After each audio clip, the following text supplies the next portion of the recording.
Hello. Oh my goodness. Hello, ladies. Welcome, welcome. Oh my goodness. Let's get all settled in to today's lesson. Oh my gosh, what are we on? Number 5, lesson number 5. So exciting. Let me make sure everything is all up and running. Perfect. It's so good to see you, ladies. I feel like it's been ages. Ages. Isn't time so weird? Time is so weird. Sometimes it feels like it's been yesterday, and sometimes it feels like a month ago, which is kind of crazy. So let me get all situated here. I'm so excited. Today is going to be a nice big lesson, and let's get the music down because we're just gonna dive right on in. Diving right on in. Awesome. Well, hello. Oh my goodness. Hello, ladies, and welcome to today's lesson. It is going to be a really, really wonderful lesson. I've been looking forward to this one for a while, and I've just been really playing with all these thoughts and ideas and everything that I want to tell you, and it's exciting. So I'm not sure how long today is going to be, so you might need to break this up into 2 separate times that you watch, whether you're here live or on the replay, because a lot of goodies are going to come in because we're talking about boundaries and standards and expectations and how they all coexist and support each other, and where we want to be setting boundaries and where we want to actually be setting standards, and how expectations actually play a part in all that, and how we're setting them. Are we setting them from ourself and the love from inside of ourself, or are we doing it based on other people's expectations or fear-driven type of place? So we'll really dive into that today. But let me know how your homework has been going. I just want to check in, and it's okay if you're a little bit behind. There's always time to catch up. You're never really behind.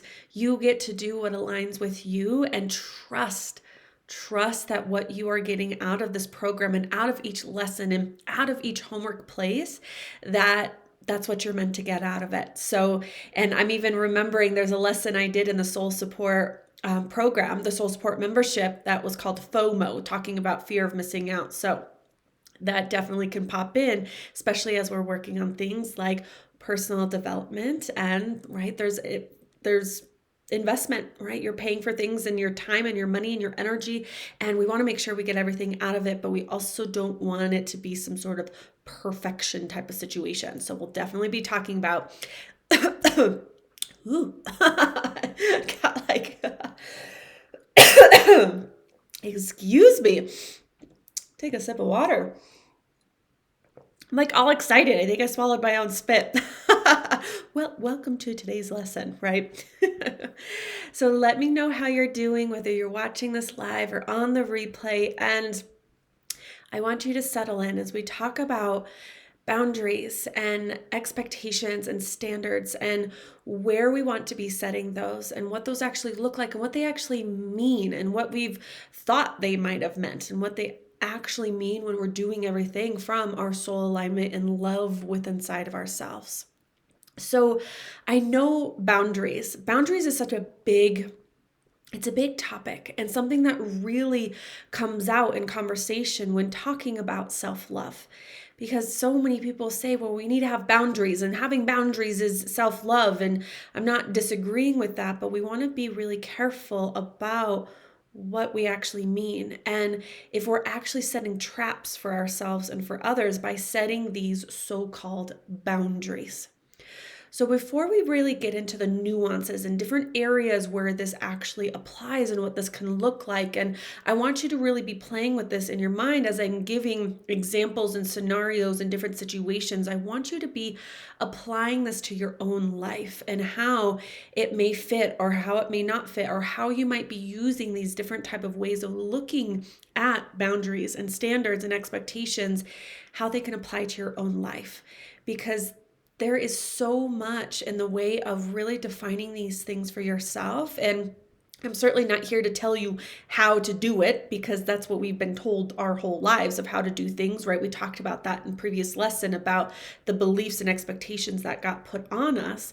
And we want to really take the reins and actually in our self-love place and in our empowerment place, in that sense of power is something we really dive into the embodied program, which is coming up next, that we have this understanding that we get to be in charge.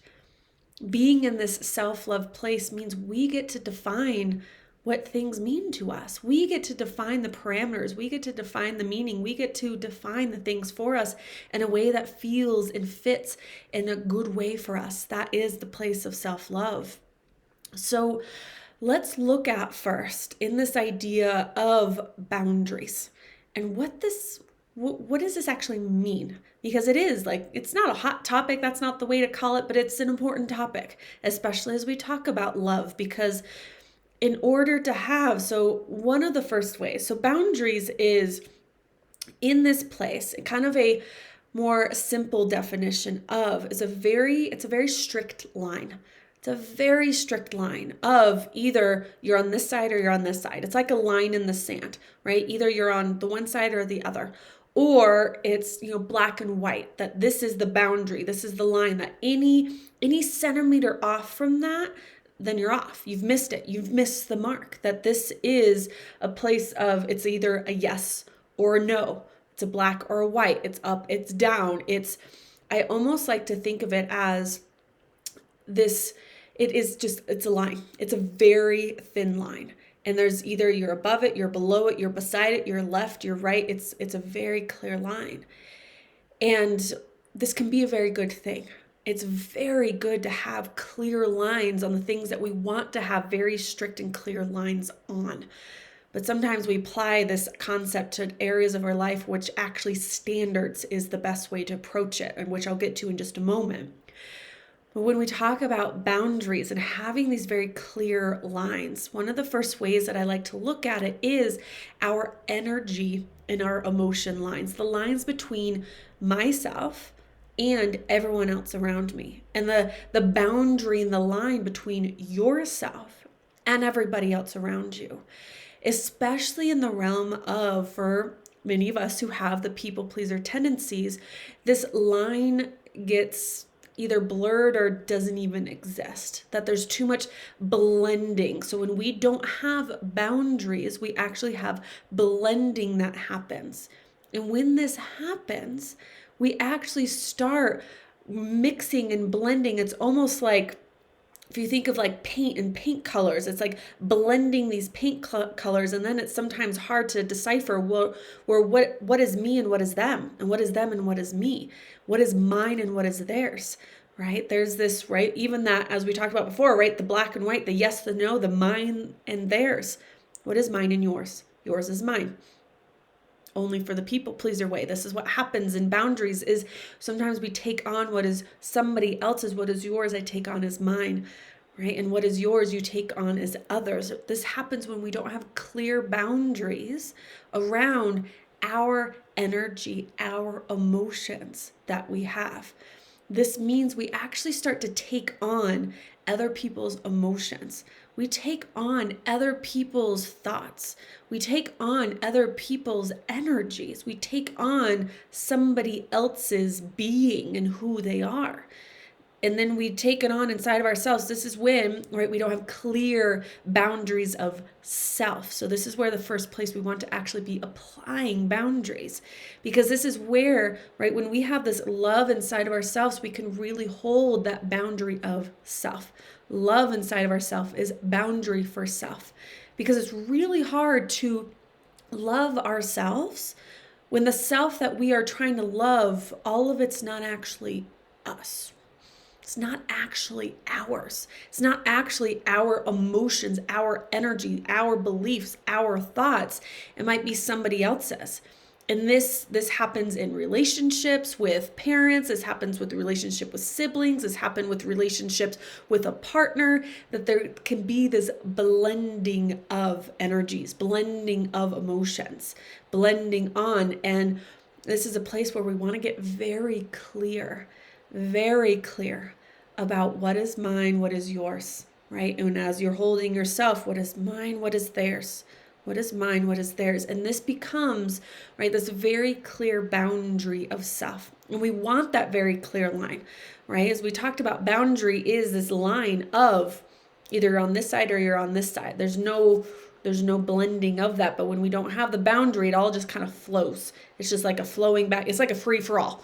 It's basically a free for all if we don't have the boundaries, and we don't want things to be a free for all, because your emotions, your energy, your being, the who you are is so valuable and so sacred that we don't want it to just be a free for all. We don't want just anybody's energy coming all up in your business. We don't want just anybody's emotions coming all up in your business and in your being. We don't want just anybody's thoughts and opinions coming all up in your business and then influencing your internal world. This is when it becomes exhausting and confusing, and right, the blending of, it's like, what is this? This isn't my emotion, or oh my gosh, it's here. So this is what happens when we don't have these boundaries of self, is the emotions, the thoughts, the energy, right? It blends in and it comes getting all up in our business, all up into our energetic space, I like to call it my bubble of self that I have.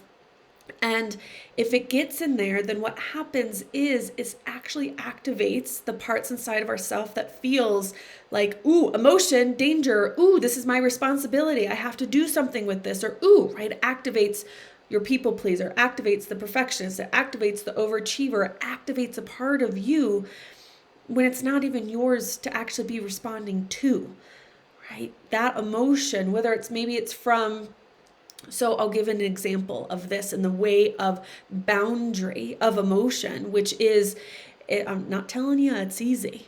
This takes a lot of practice. This takes a lot of really stepping into that soul queen essence, which is, I am me. This is the boundary of me. I am self. I love myself.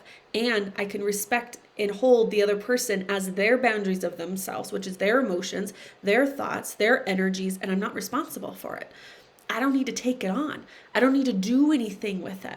And I don't need to be right? This is when we get the things like codependency, those phrases come in, and caretaker, those phrases come in. But I don't like those phrases, but they're there for a reason, because we're actually blending. We're trying to be responsible for something that we are not responsible for. So boundary of self is, am I responsible for this? Is this mine? Or is this not mine? Is this something that I need to do something with? Or is this not anything I need to do something with? Or is this the place where it's not mine and actually my practice is to hold the boundary and to breathe? So the example of this, I'll tell you this story. I was in a relationship. So this is where it really comes in, right? Relationship. This comes in with, right, friends, family, clients, co-workers, right? What is mine? What is yours? Is this mine? Is this yours? This is it can be very easy if we make it easy, but it's very hard if we haven't lived that way in a long time. If we've always taken on other people's shit and stuff and feelings. Their shit and stuff and shit. We don't want to take all that on, right? So think of this is this theirs? And this is where love of yourself and love in others really come in, because we don't want to be responsible for everybody's stuff, because it's exhausting. We can't then take care of ourselves, and we're not empowering others to actually step into their power and their love of self. We're actually kind of stealing that away from them if we do it for them, if we take on their emotions, if we take on all the thoughts, all those things. So, and one example that I keep alluding to, and I'll just tell it to you now, is I remember, this was a while ago, and I remember it very vividly because there's a very clear space of me not taking on what is not mine. And I was very actively, I was like holding the line, the boundary. I was like, hold, like, and it's hard. It is really hard, especially when you're first starting this. It's like when you're building weights in like working out and you kind of move up to the next weight, you're like, oh my God, this is really hard. But you get stronger, right? So I was standing in the kitchen. It's in the kitchen that I have now with my husband. And I remember very vividly, he had just walked into the kitchen and I was on the other side of the island. And we had gotten into one of our really rare big arguments. And they're pretty rare because we can catch them pretty dang soon, but sometimes, right, we're human, and the cycle that we can get into gets caught in, because every couple has a cycle, every relationship has a pattern. And I could see, and this is where it takes a lot of self-awareness. I could see where I was starting to be reactive. So he was upset. He was feeling like I was criticizing him, and this came from my controlling side. So a lot of times we control, not sometimes, we control out of fear because we try to control the outcome, so we know that we're safe, and so we try to control. And sometimes we project our inner being, our people pleaser, perfectionist, overachiever, those parts inside of us, we actually project it out onto others. And I was projecting out onto my husband. I was projecting out my perfectionism onto him. And he had slipped. He made a mistake in a certain area of our life. And I was being pretty relentless about it. I'm not going to lie. And because I was being triggered, I was being very triggered. And, was scary for me, although it wasn't, in reality, right, in our essence of adulthood, it actually wasn't triggering. But as we've talked about before, it pokes into those old wounds. And I felt that need to control and that need to be perfect, and for him to be as well. But he was feeling like, whoa, like you're getting hard on me, those kind of, just feeling the pressure of that perfectionist side from on top of him. And then I started to see that my people pleaser started to pop in. And because he was not happy, he was very triggered, and he was very upset with me, and I could feel his upsetness toward me, right, and at the situation. And normally the people pleaser in me, because this is what our people pleasers do, is they go in and they kind of like scoop up the emotion and say, I'll take care of this. Or here's this emotion, I'm going to fix it. I'm going to fix it and make it go away so everything is okay, as we've talked about before. But what happens is there was this emotion that he was feeling that was not mine. It was not my responsibility. And I can imagine you have some situations in your life where you have felt an emotion from somebody, that they're upset or that they're mad, or even that they're just not in the same celebration vibes that you're in, which we'll talk about celebration in another lesson. But their emotion is not our emotion. Unless we blend the lines, we blur the lines, we open the floodgates, and we take it on to fix, make better, all those pieces. And I could feel this, the people pleaser in me wanting to rush into the rescue, to make everything better, to make him feel better, to make us feel better between us, and have everything be fixed and okay. And the powerful side in me was like, no, Chelsea. No, this is not mine. What is mine, I need to work on. I need to focus on. I have some things I need to focus on, because that's the thing. When we're focusing on other people, we're actually not focusing on ourselves. So it's quite the handy distraction and self-avoidance that we get to do. But then we're blending the lines. We're blurring the lines. We're crossing the fence so we can actually avoid ourselves, and crossing the fence to take care of other people. No. Hold the fence. Hold the line. And so I was sitting here and I could feel, right, the parts in me wanting, right, the perfectionist side was still pissed off that he messed up. And the people pleaser side in me was like, Mayday, he's upset with me. I have to fix it. And the strong, my soul self, my highest self stepped in, because I breathed and I slowed it down. And that part of me was like, no, hold, right? We hold that boundary. And it was uncomfortable AF. This is what happens when we aren't used to holding our boundary in the presence of when we usually just throw boundaries out the window, and like a fart in the wind, it just goes out, right? So in this moment, and I could feel the breathing and like the anxiety in it, and like, is everything going to be okay? And it was like, yes, it's going to be okay. I'm not responsible. Which means I had to watch him do the complete opposite of what I wanted to have happen, which was that everything was okay and we could hug it out and we're all okay. We were both too activated in that moment. He was too activated in that moment. And so it was this breathing and holding and trusting. This is such a very important piece of holding boundaries between self and other, is trusting that it is safe, trusting it is okay to hold the boundary, trusting that it actually is the loving thing to do for you and for others. That the loving thing isn't to go and rescue. The loving thing isn't to go and steal that emotional growth opportunity from somebody. That it isn't to take on everybody's, to be some sort of martyr that we can like fix everything. The loving thing to do is to hold that boundary of self by asking, is this mine? Is this mine? And if it is, then we do something about it. We navigate it. We handle it better the next time. We do the journaling. We do the processing. We do the discovery of what part of me got triggered, what part of me wanted to pop in and, was this my people pleaser? Was this the overeating part of me? Is this the like totally numb out part of me? Is this the one who wants to work out all the time? What part of me? This is why we focus on the parts of you, so you can understand and empower yourself more to hold the boundaries that you want to hold. So this is one space of what is yours and what is others emotionally and energetically. There are times when as I have a very sensitive sensory system, that I can pick up other people's energies like that, like really quickly. And I have to be very careful. And same thing I can imagine for you, because you're such a loving person and such an amazing person that sometimes we can pick up things from other people, but then we don't realize it's not ours.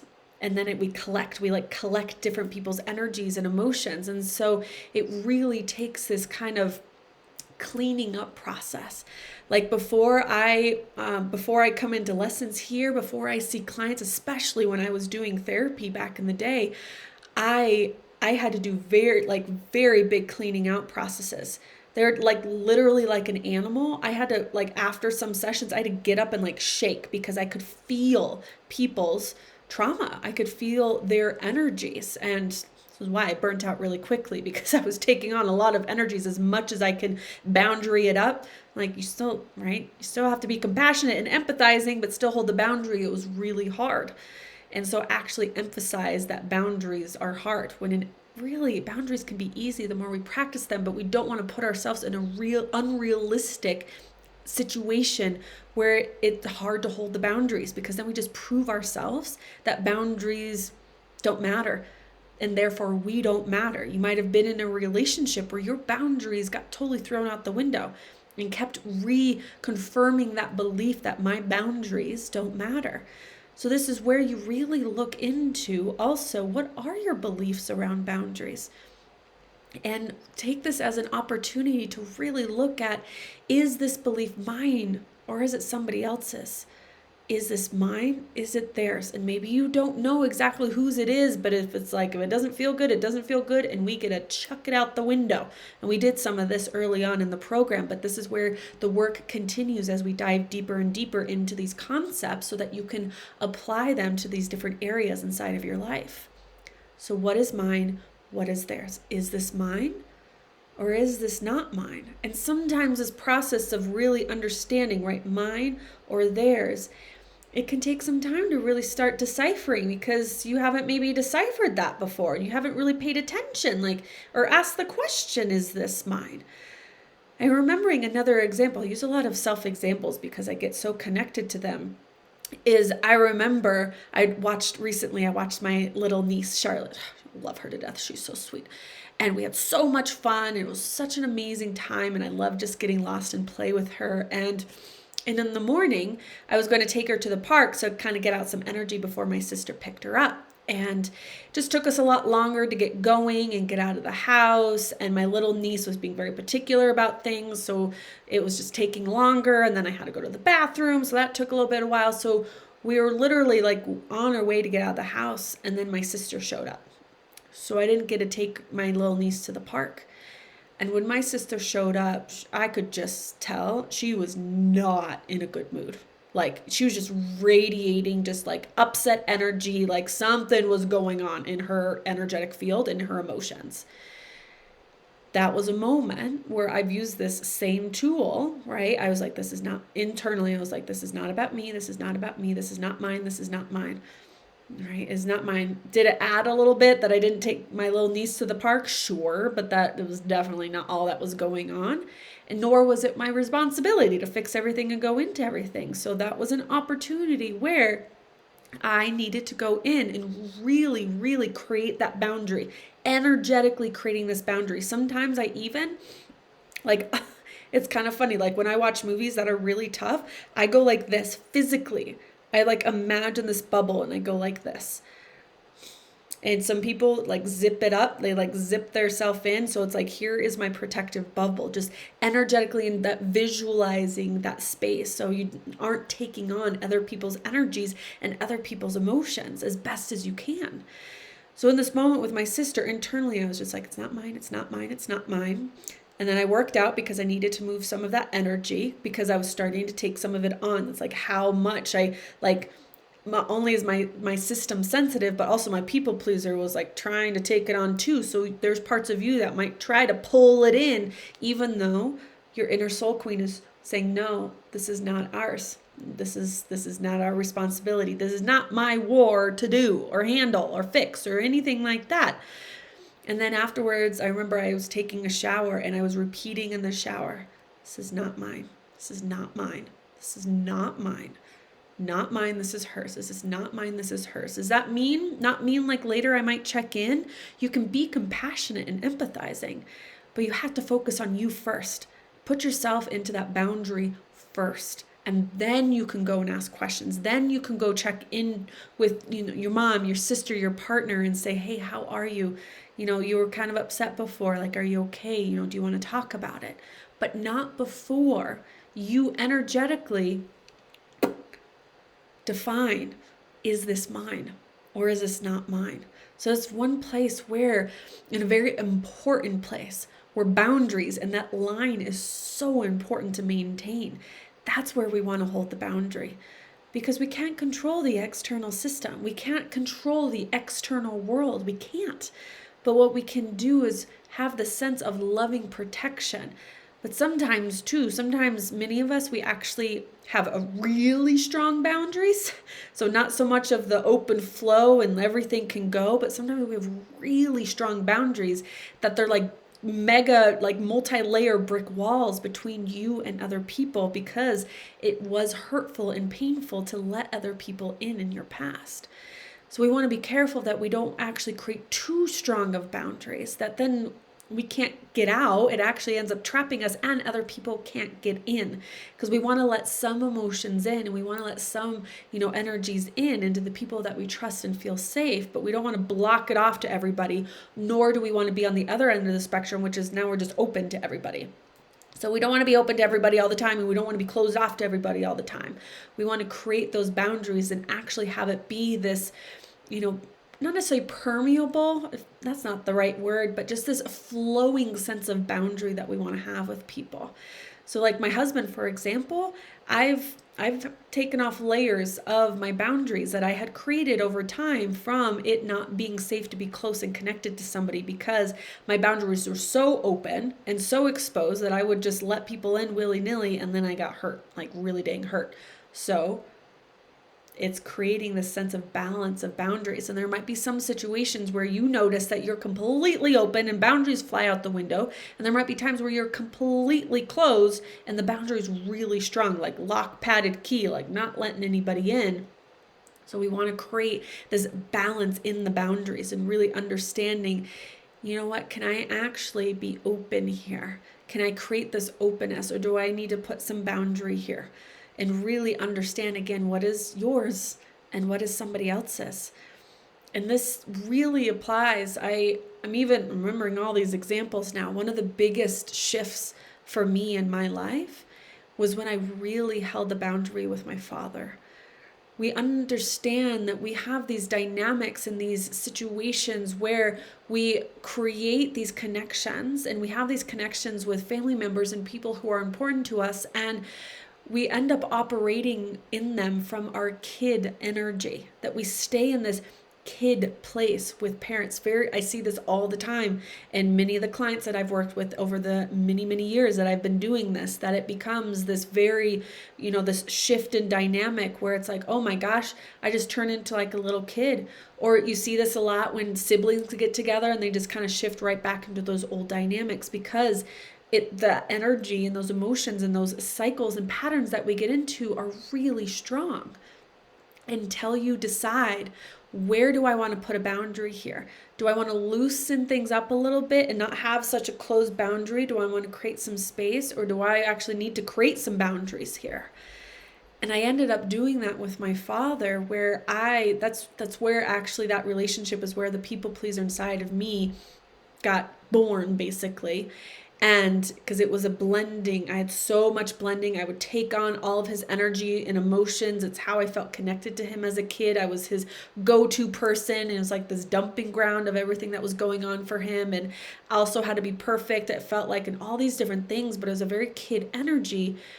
And I remember this one very key piece where I was up at his house. This was several years ago, and I, for the first time, was like, I am not putting a boundary here. And I am feeling unsafe.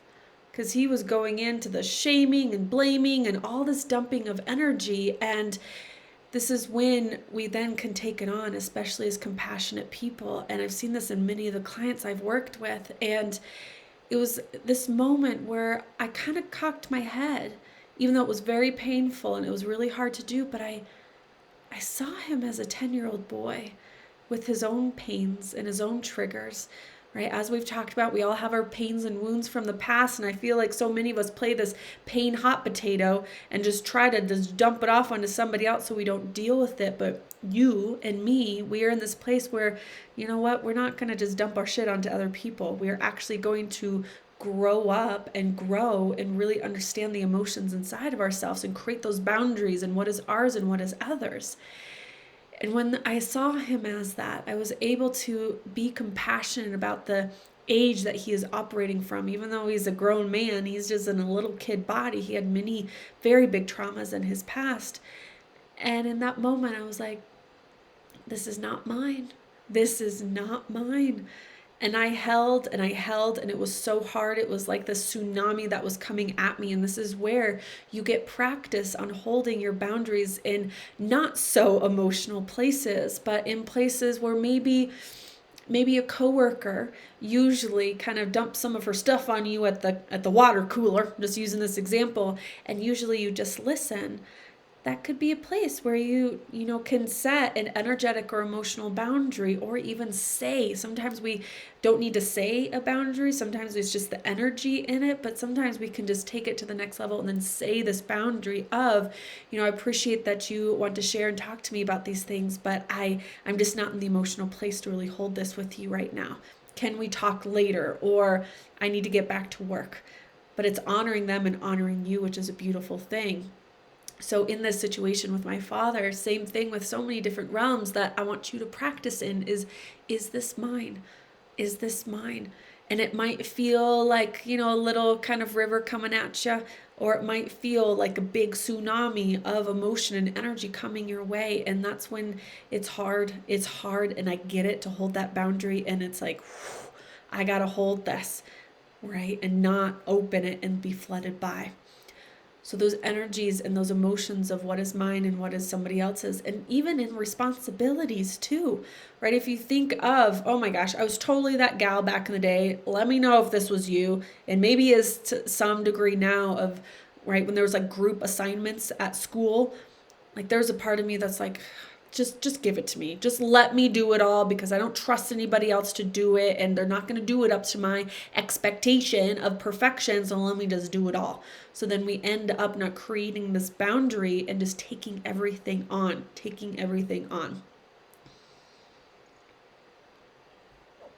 Excuse me, apparently I can't swallow today. I'm like having issues. So this is a big place. Just that simple statement, is this mine? If the answer is yes, then you work on it. If the answer is no, boundary, right? This is not mine. They're, again, shaking it off, creating a bubble, repeating, this is not mine, this is not mine, this is not mine. And even, I just did a big breath. There's a lot of times where I've had to like visualize whatever emotion or energy that I feel like I've taken on, and just breathing it out, just getting it out, right? Whatever you have taken on, breathing it out. And you can even use this as a place of, there are probably some emotions and thoughts and energy that is in you right now that is not yours. I guarantee that is in your body right now. Not to like alarm you or anything, but this is what we do is we take stuff on. We don't create that boundary. And so I want you to practice releasing and letting go what is not yours. Letting go is love. Letting go is love for you, love for others, so that other people can handle their own stuff. Like in that situation with my husband, where I could feel he was not happy, by me holding the boundary meant that I'm loving me because I'm not taking on an energy that is not mine, an emotion that is not mine. And it actually then empowers him to learn how to do something with it so that he can grow, so that he can be empowered, so that he can learn the emotional intelligence inside of himself. But it means we have to hold our boundaries in order to really help other people. So if we actually do want to be helpful to other people, being helpful to people in that way by taking it on, that's not love. It's actually taking love away, which is kind of a weird way to look at it, but it's true. This is so many times I've seen women, especially, we become caretakers and we do all the things in the house, all the different things, take everything on. I'll be there. I'll take care of this. But that's not love. That is taking away responsibility and energies and emotions that people can learn how to handle from them, and at the same time exhausting ourselves by not creating those boundaries. By saying yes to yourself. That yes, this is mine and I'll take this on. No, this is not mine. And can we balance these things, right? In the energy, in the emotions, in the things that we do in the household or at work or other responsibilities. This happens too. I'm even thinking like in coaching world, me as a coach, boundaries need to be held. What is mine and what is theirs? What is mine? What is yours? What is my responsibility? What is your responsibility? And not taking everything on, because that doesn't empower anybody. It stifles you and disempowers other people. That's not love. Boundaries it gives you space and it gives other people space to handle each of the individual responsibilities that need to be held and handled.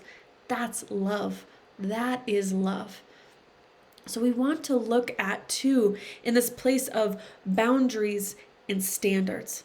And we want to look at these boundaries that we set. So sometimes what happens is we look at standards and then expectations. They all kind of flow in together. And we have to be careful that we're not blending standards and boundaries, meaning that we're not creating this line in a place that doesn't need a line, that actually is going to create stress and frustrations and anxieties, because a boundary is created when in actuality it's a standard that needs to be set. So for example, let's say your morning routine, a morning routine that you have that maybe you have wanted to have more journaling in your mornings, just throwing out that example. Sometimes what can happen is our perfectionist side sets a very strict boundary around this. This has to happen or else I've failed. Hello, lovely. That we set this kind of this fail or win type of situation, that we set this very clear line that either I have to do the journaling every single morning or I failed. So let me know if this has happened for you, that your perfectionist side is actually setting this very strict line of you've either succeeded or you've failed. That a boundary has been set, but it actually is not a boundary that we want to set. This boundary is this line, this high standard. We think it's high standard, but it's actually a boundary and a line, this expectation that we set of this is the level at which I need to be and perform in order to be successful, aka in order to be loved and worthy and amazing in my life. And because we've already established that you're amazing and beautiful and worthy and so full of love, then what we actually end up doing is the perfectionist side inside of you is setting a really high standard, but it's actually a boundary. That, you have to Journal every single morning. Now that you've set that expectation, you have to journal every single morning. Otherwise, you're a bad person and you failed. Or another place that we set these very high expectations, which then create this boundary line of failure or succeeding, right? 1 little centimeter below this line, then that means you've totally fucked up, you're a bad person and you failed. And therefore everything's bad and wrong and you're ugly.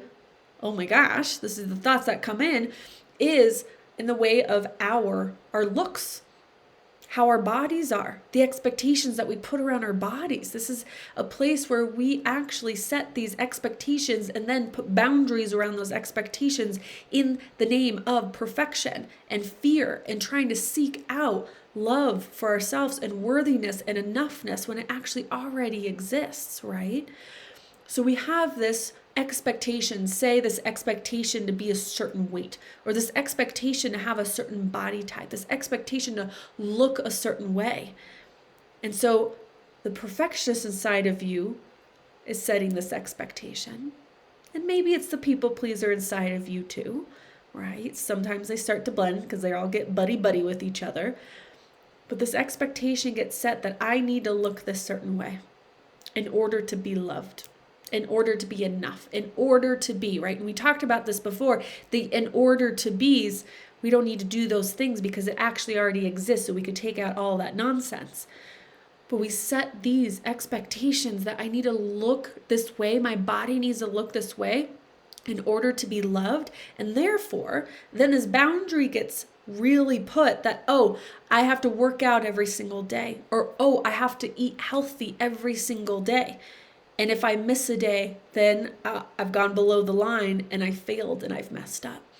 And then this is where the self-criticism comes in. This is where the not love comes in. This is when the self-hate and ickiness really comes into ourselves, because we are actually trying to withhold this unrealistic expectation and trying to hold it with this boundary that's like way up here. This boundary that's way up here about how we're expected to be or look. And this shows, man, this can show up everywhere about how we set these expectations, these unrealistic expectations, and then these unrealistic boundaries of you either passed or you failed, you succeeded or you failed, or you're loved or you're not, or you're enough or you're not, right? Or you're beautiful or you're not. That's the black and white thinking. It's the on switch, the off switch, the yes or the no, right? Which in other areas, as we talked about, the boundary of self and others, we want to have that very distinct boundary. We want to have that very clear line of you and other people. But we don't want to have that very clear line when we're having these expectations for ourselves. And not to say that expectations aren't a bad thing, but when they're in the perfectionist way, that we need to be perfect, right, in order to be loved. Or we need to do all the things in order to be loved, right? Or we need to please all the people in order to be loved. That's very unrealistic, because one moment, one time where you slip, where you step out, it's like these expectations and this very clear line boundary is literally like a tightrope walking. Imagine, right, in the circus, right, like a cat, it's impressive, right? I used to do gymnastics on the balance beam, and even that was hard, and doing all the like activities on that. But a tightrope, like super, super tiny.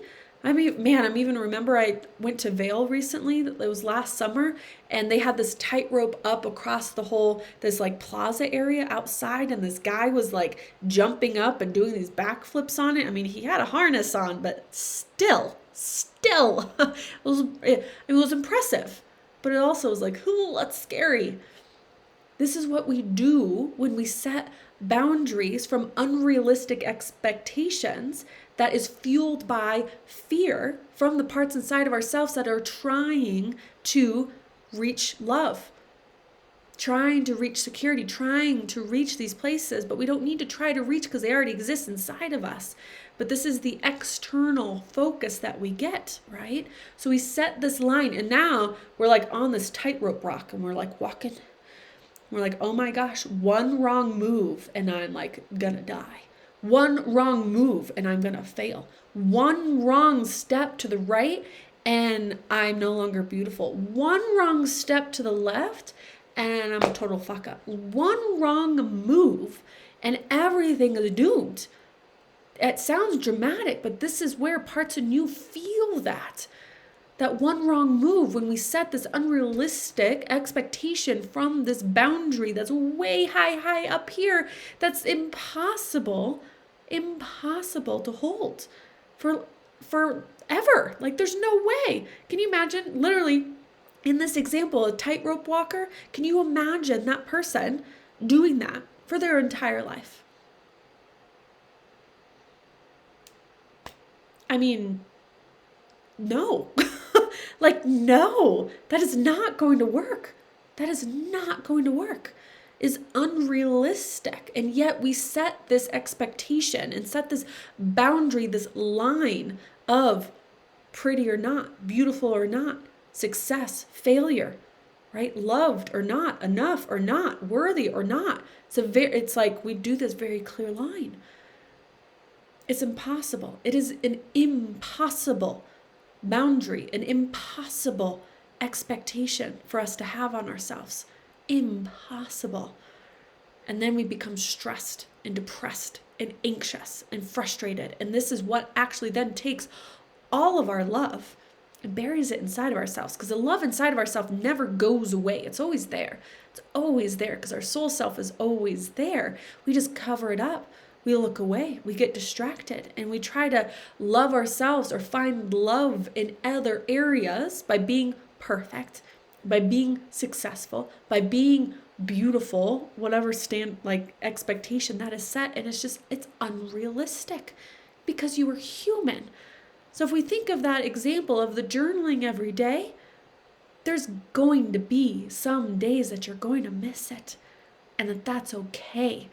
This is where we actually then want to shift, right? We shift our way of operating in the world from this love place, not from this fear and trying to seek love outside of us type of place. Instead, this love place inside of you that has standards and wants you and expects you to go in line with those standards, but there's more wiggle room. There's more free space to be human. It's like, oh my gosh, I can dance. It's like, think of it, instead of on a tightrope, you're actually on a dance floor. You have all of this space, all this movement, and you actually get to feel free and you can breathe, and you're not like on this tightrope where you're like, ugh. Like you're like, oh my gosh, like one wrong move and I'm like totally gonna mess up my life. Right? Totally, not going to be enough, not going to be loved. No, when we go into this place of standards and having realistic standards and love standards based on your own values and your own beliefs and your own soul self and what feels aligned for you, then there's so much room to play. There's so much, it's meant to be playful. Our life is meant to be playful, not some fear up on a tightrope situation when you're like can't breathe and you're worried about everything and trying to do all the perfect right moves, do all the things, prove all the things, be so in this place of tightness. We don't want to be in this place of tightness. We want to be in this place of loose and playful and fun and so much space for you. So what does this look like when we actually apply this to our life is so if we think of this journal example, instead of having this high perfection expectation to journal every single day, and I know there's a part of me right now like, well, some other people can do it. Other people journal every day. Other people work out every day. Other people eat salads every day. Other people go to bed at a reasonable hour every day. Somebody else takes a shower every single day. Somebody can, whatever, you can apply it to anything. There's something that our mind is always going to go into this comparison of others. This is part of the tightrope situation that we're comparing in order to constrict ourselves even more to add into this unrealistic perfectionist standard that we need, or boundary that we're trying to set, boundary in that line. And you can put it into the standard, right? But we call it standard, and I keep slipping there, but it's actually not a standard because we're misusing the words. This is how as infused it is, because even I'm slipping up on the words. But we compare and we're like, well, somebody else can do it. Why can't I do it? And that must mean there's something wrong with me. If somebody else can journal every single day, but I can't. I missed 3 days ago. I missed. That must mean I'm a failure. That must mean I'm not enough. That must mean that I'm less than this other person who could hold this unrealistic, perfectionist type of a way of doing things. So we have to be careful we don't compare ourselves to somebody else who is being fooled by the way of living in this way of perfectionism. We don't want to align with perfectionism in our life. That is not love. We align with our soul standards. And there's wiggle room. Oh my gosh, is there wiggle room? So a standard would look like, it's almost like if we think of like a target. Right? A target. We don't need to hit the center every single time. That's the boundary point. That's the try to expect to hit that point every single time and have that high expectation. There's no wiggle room there. It's either you hit it or you didn't, right? That's the whole either I succeeded or I failed. Either I won or I lost. It's very linear mindset, right? Very masculine and actually wounded masculine type of mindset. So we don't want it to hit the center. That's not what we're aiming for. We are having this target, this dance floor space, where you want to aim for. And if you hit around all these different areas, then you're still on the target. You don't need to hit the center of the target. You don't need to hit the center every single time. So for me, for example, in the way of my mornings, my standard that I want to set for myself from a loving place is that I want to have most mornings, every morning. So we can use that language, but I like to say most mornings because it already puts me in this place of not aiming for perfection. That most mornings I desire to journal. That most mornings I desire to meditate. Most mornings I desire to move my body in some way. Am I going to hit it in the center every single time? No, nor am I trying to. Some days I do. Some days I do all the things that I really wanted to do in that way of that standard of that self-care in the mornings, my mornings that I have for myself. There are some days where it's like I wake up early, I have all the space, I did the movement, I did the meditation, I did the journaling, and then I even got a workout in. Like I'm just like moving and grooving. Great, I hit the center of the target. Do I need to hit it again the next day? No. Do I need to hit it again the next day? No. Maybe you woke up late and you did some journaling. You're still on the target. You're still in this area of where you're aiming for. So this wiggle room allows you to actually have some more love and compassion for yourself because you're not aiming for perfection and having it be this winning or losing or fail or succeeding or yes or no, right? Or enough or not, or love or not, any of those things. We're not playing that game because that is a very scary AF game way high up on the tightrope. I don't want to play that game. Do you want to play that game anymore? No, we don't want to play that game. We keep trying to. We fall off and we get back up on the tightrope saying, maybe this time I'll be enough. Maybe this time I'll be perfect enough. Maybe this time I will be a good enough person and human to actually stay up on that tightrope because somebody else is able to do it. The reason that they might be hitting something in the center every single time, one, I guarantee you that is not the case. And it's not sustainable. It's not. And even if they are, I guarantee you that it's not coming from love and that there's other places in their life that is totally falling off the tracks, that they're not even hitting onto the target because they're focusing so much on this one area of their life to get into perfection land, right into the center or on the tightrope, that all their energy is spent over here. In the way of love, we want to make sure we have enough energy for all the things that we really love. So really creating, okay, what is my standard from love? that's realistic, that has some wiggle room for me to play around in, that I can still be loving myself in this place. And even if you completely sometimes don't even get onto the target at all, maybe there's a morning in this example, maybe there's a morning you wake up and it's like none of it happens. You like slept in, maybe this has happened to me, one too many drinks the night before, and it's like totally messes up the whole next day. That it's like, all right, well, I've slept in, I feel crummy, I didn't do any of my morning routine pieces. So it was like, I didn't even hit the target today. I didn't even get close to the target. What does that mean? What do you want to make it mean? What does your perfectionist side make it mean? We don't want to listen to that part of you anymore. That part of you is not running the show. You are. And yes, of course, we want to have the sense of standard in our lives, because we don't want to just be all willy-nilly and never hitting the target, because then we're not even living our life with direction and with purpose and intention. So this is where we want to create the standards and the focus for ourselves that's in alignment with ourselves and the love for ourselves. Because that's then where we get to really target in our energy and focus and get better and better, right? If you even think of archery in of itself, like an actual target, if you practice, you're gonna get better and better. Not from a perfectionist way, but from this loving way where you're going to really fine tune where you're putting your energy and where it makes sense for you.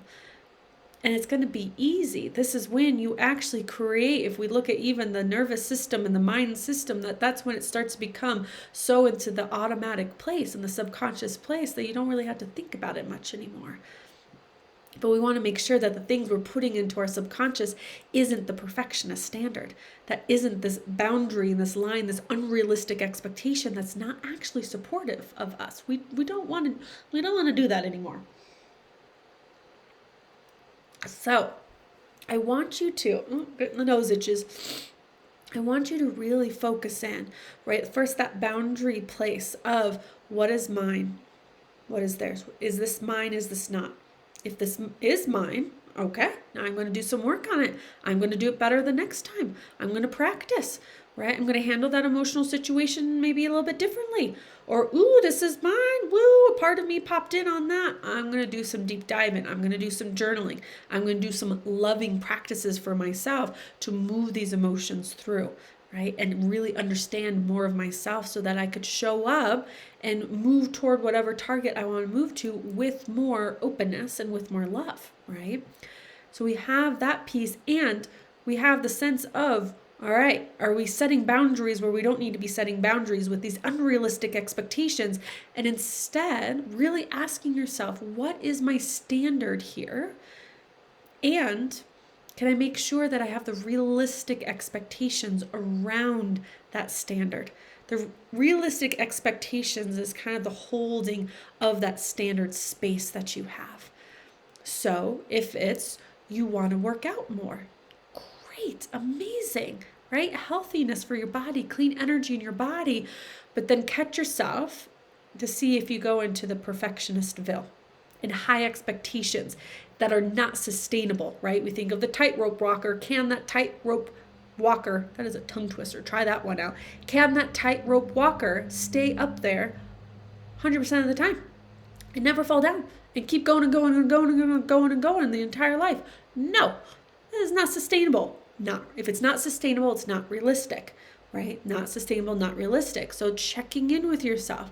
Am I setting an unrealistic expectation? And am I setting a boundary here when actually it's a standard I want to create for myself? Where a standard has these realistic expectations, where there's the wiggle room. Do I feel like there's space for me to breathe in this? This is a really good check-in point for you. Is there space to breathe in this standard that I have set? Do I feel like I can move in this? Do I feel like there's wiggle room? Do I feel relaxed when I set this expectation, this standard for myself? Everything set from love is going to feel calm, and relaxed. There might be some nervousness because it's new. Nervousness is very different than like the anxiety of this doesn't fit for me and this is scary and I'm like trying to like maintain something that's not maintainable, right? It's like trying to maintain running away from a saber-toothed tiger or for a bear for like all of time. Like we can't hold that. It's not sustainable. Is what sustainable is breathable. What is sustainable is breathable. So really asking, right? So working out, right? Is it, okay, I'm going to work out every single day for the next 30 days or for an hour for, until I lose that whatever weight. If your mind's starting to go there, hello, perfectionist. We just get to say hi. Hello, hello. Now go sit down. I got this. Okay, we have this desire. The desire is I want to work out more. Instead of letting your perfectionist start to really run the show, it's okay, what is the breathable standard I can create around this to support this desire that I have? So then it's okay. I want to work out more. What would more actually mean for me? And can I really start a target that's actually hittable? So not going for this really small little target. Can you make the target big so that it actually is, you can hit it? So for example, I'm just, I'm not a health and fitness coach, but maybe it's like, I'm going to start working out. This is where a while ago, I'm like, okay, I like have all this unrealistic expectation that I'm all of a sudden go from 0 to working out like 5 times a week. That's not sustainable. That's going to happen for maybe 2 days and then it's all going to be over and then you feel like you're a failure and it's like it's bad news bears. Instead, it's okay, can I create this sustainable standard with this bigger target that I'm going to get better and better at it naturally? It's going to be easier and easier to hit the middle, but I'm going to start with this bigger target, like 2 days. Can I focus on 2 days? Or maybe it's 5 minutes each day. You get to create your own standard, but it's what can you feel like you can actually accomplish? And then push the edge a teeny bit, just a teeny bit. But not trying to go with the like really small whole standard. We don't want to be doing that. So can you create the standard of breathability, wiggleability. That's going to be a new word. Standards are wiggable. They're wiggable. We want to have a wiggable standard and that we really set for ourselves. So I'm going to check my notes right now because there's something that I really wanted to tell you and it's completely spaced in my mind. I want to make sure I cover all these pieces. Yes, yes.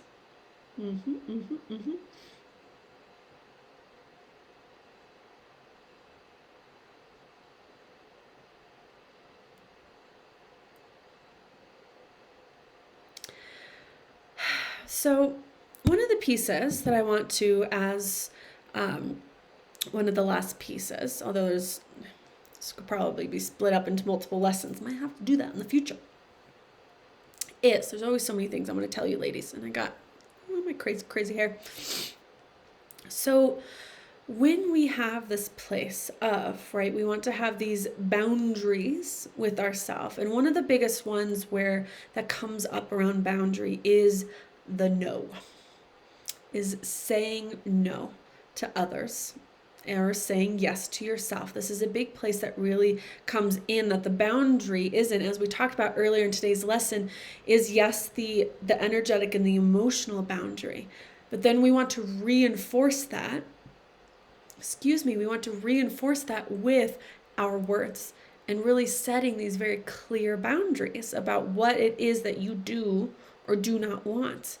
And that it is okay to not want something and to set that boundary. So this is where a lot of times the no comes in, of what you are saying no to or yes to. Very similar to, is this mine, is this yours?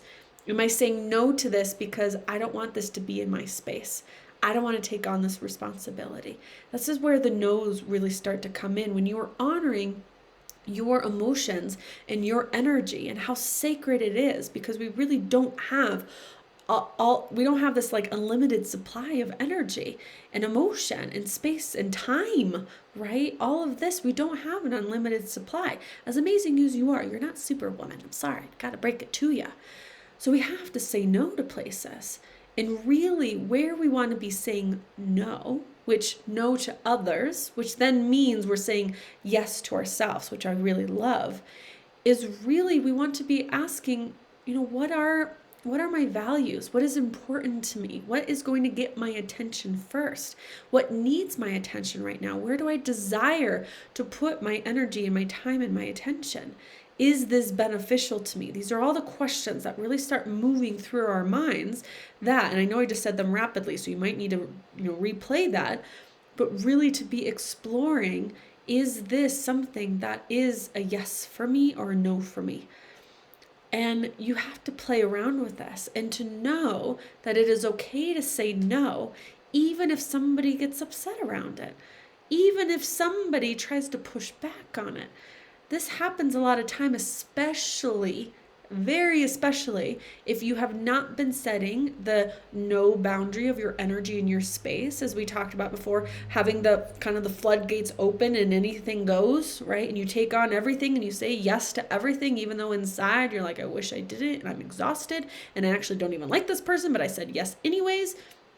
When you start to actually create this boundary, people are not going to be used to it. They're going to try to go back to the way that you were, which is you saying yes to everything. And so this is where holding our boundary of our space, our energy, our emotions, our time, and the love inside of ourselves is holding that boundary, even if there's resistance, even if there's pushback. And I want to be very clear on this, that this does not apply to abusive relationships and situations, because that is just very, very disregarding of any type of boundaries in any type of relationship. So I just want to be very clear about that. And a little disclaimer right there. But it might be, for example, maybe you say no to, I don't know, a friend gathering that's getting together. And you don't have to explain yourself. You don't have to give all the excuses. You do not need to validate your no. You do not need to validate your no. And it's like, hey, I can't make it. Just want to let you know I can't make it. You guys have fun. You can say no. You don't have to say yes. Just because everyone else is saying yes doesn't mean you have to say yes. Just because everyone else jumps off the cliff doesn't mean you have to jump off the cliff, to use that kind of analogy in that scenario. So what do you say no and yes to, though? Like, how do you make this determination for yourself? This is where the check-in with yourself and what your desires are and what your energy capacity is at, what feels good for you. Just the same thing with the standards you set for yourself is, does this feel spacious and breathable to me if I say yes to this? If the answer is this doesn't feel breathable and spacious to me and actually creates anxiety and it feels constrictive and it feels like guilt is coming up and all this, then we don't do that. We don't want to move toward that energy. It's, it would feel really good for me to say no to this and actually stay at home and take a bubble bath, or actually would stay at home and read a book, or actually, I can't do this, gathering, but maybe I'll do the next gathering. Or, maybe there's someone at work that always asks you to, pick up the coffee for everybody. I don't know why this example's coming in. Maybe this applies for you. Maybe you're always the person who picks up the coffee for everybody. But then when you start checking in with yourself, you're like, I don't want to be the person who always gets the coffee. I actually want someone to get coffee for me. And I actually want that space to maybe check some emails at work. So this is an opportunity to set that no in that line of I'm not available for that anymore, that you have to renegotiation of what that looks like. And if somebody says, oh, are you going to go get the coffee? And you can just say, I'm actually not available to get the coffee today. It'd be great if someone else is able to. Done. You don't need to validate. You don't need to justify. You don't need to explain yourself. But some people are going to be like, but you always get the coffee. Why aren't you getting the coffee? You always get the coffee. You always do this and you never push back on this. Why are you pushing back right now? You're being unreasonable. You always get the coffee. Are you being selfish that you don't want to get the coffee? Holy crikey. There's going to be, and this could apply to anything, coffee and beyond, where there's going to be pushback. And again, this is where we hold the boundary. It's breathing, always the breath, and reminding yourself that I don't have to take this on if I don't want to. This doesn't mean we get to then not take anything on, because then that's the complete opposite side of things, but it is this place of I desire to not do that today. And I'm letting other people know. It's really letting other people know the boundaries, which is really important. And sometimes having those conversations beforehand is really helpful. So maybe like before the next coffee trip, being like, you know what, actually, I'm not available to take, to get the coffee every single day now. If someone else is available, that would be great, but I'm now only available on Tuesdays and Thursdays.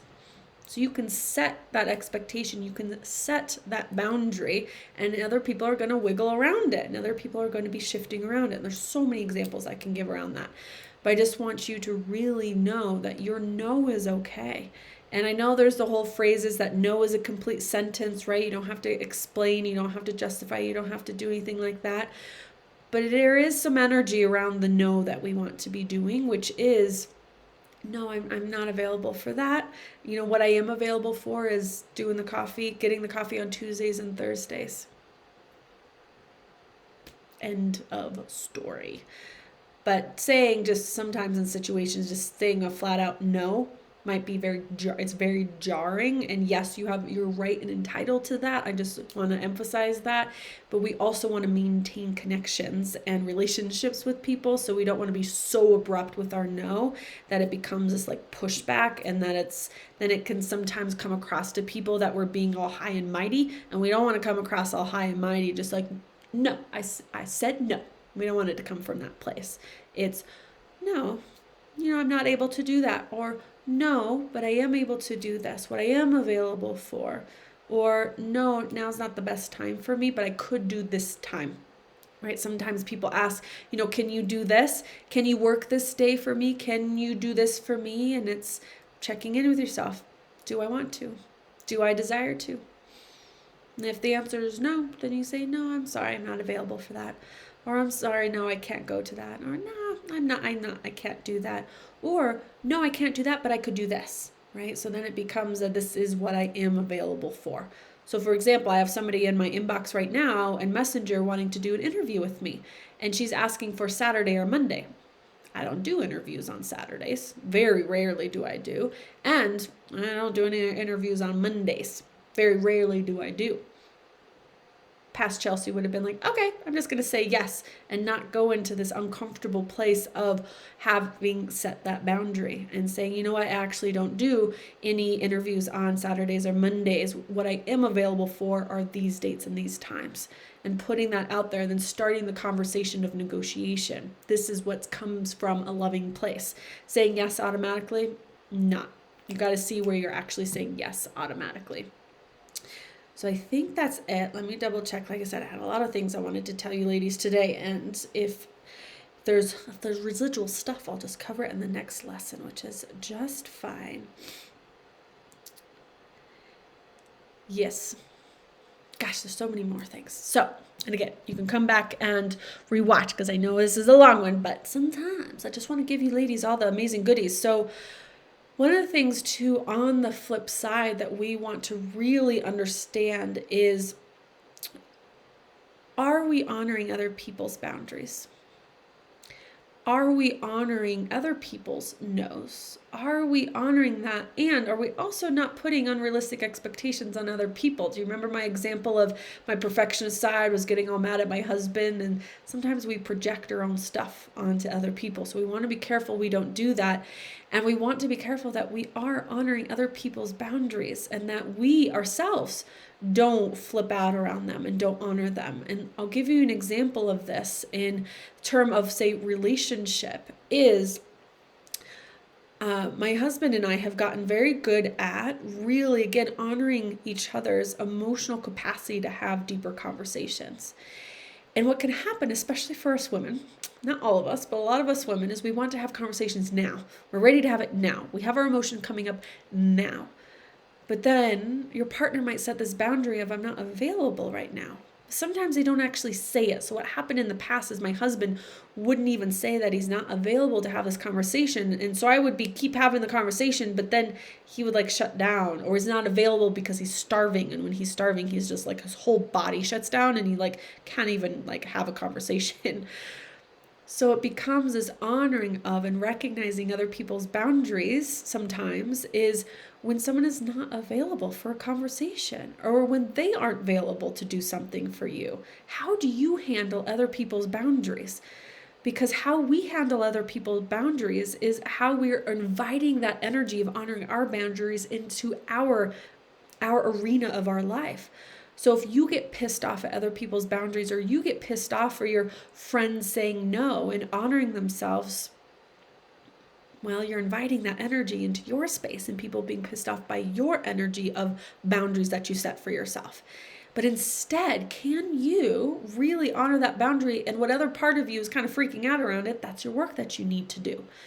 So, for example, with my husband, now there are times when I start to have a conversation, and I've learned, and I've taught other, couples this too, is to check in. Is now a good time? You could do this with friends or anybody else, especially if you're talking about some deeper emotional things, because we want to honor people's emotional space by checking in.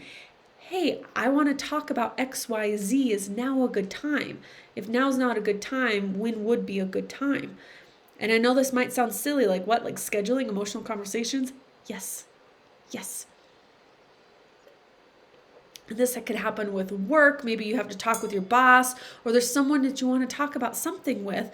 You don't want to just bombard people and totally disrespect their energy and their emotions by expecting them to be available for your energy and emotions, just like maybe you have always been available for their energy and emotions at any time and any drop of a hat. This is when you start to create those boundaries by respecting other people's boundaries too, not just your own, but other people's, and being okay with it and doing what you need to do to manage your emotions while the other person is in this place of boundary setting. So in this example of, this was semi-recently, where there's a conversation I was starting to have with my husband, and I didn't do the check-in. Right? We're not perfect. And I didn't do the check-in of, hey, I want to talk about this XYZ, and is now a good time? And it was pretty obviously now is not a good time, because he was just starting up work and started up his computer, and it was very obvious, all the signs that this was a boundary of time and energy and emotional space that he could actually give, but I didn't catch it because I was just wanting to share. I was just all excited to share something. And I was sharing, and he said very lovingly, can we talk about this later, because I'm just starting work. I'm sorry I'm not available for this conversation right now. And it was a bit like, oh my gosh, I totally forgot to check in. But he was setting a boundary that he's not available right now for this conversation.